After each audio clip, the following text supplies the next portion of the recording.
In today's video, I'm going to teach you how to log into UKG account. Let's start by opening your preferred web browser. In the address bar, type the official UKG sign-in page, launch.ukg.net/login. You can also search for UKG login and select the official result. Before you proceed, check for the secure lock icon next to the web address and make sure the URL is spelled correctly. This helps you avoid lookalike sites and keeps your account safe. If you'll be using this portal often, consider bookmarking the page so it's easy to find next time. Once the sign-in page loads, you'll see the username field. Enter the username provided by your employer. Take your time here. Usernames are often case-sensitive, and some organizations use unique formats. If you're not sure what your username is, check any onboarding documentation from your employer or their internal portal instructions. Avoid using personal emails or nicknames unless your organization specifically told you to. Next, move to the password field and carefully type your password. Make sure caps lock isn't on, and watch out for characters that can be easy to mix up, like the letter O and the number 0.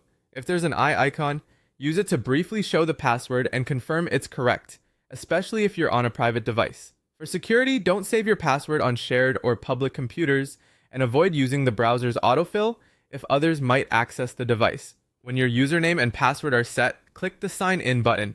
If your organization uses multi-factor authentication, you may be prompted to approve a notification, enter a code, or answer a verification prompt.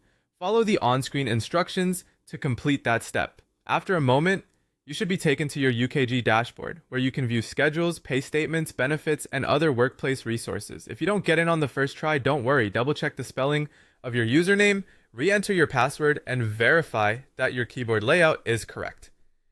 Try refreshing the page or switch to a different browser if something looks stuck. If you see a "forgot your password" or "need help" link on the sign-in page, use that to reset your credentials according to your organization's policies. And if you're still unable to log in, reach out to your company's help desk or HR support for assistance. That's it. Navigate to the official UKG login page, enter your username and password, and click Sign In. Stay secure, bookmark the page for next time, and remember to sign out when you're done.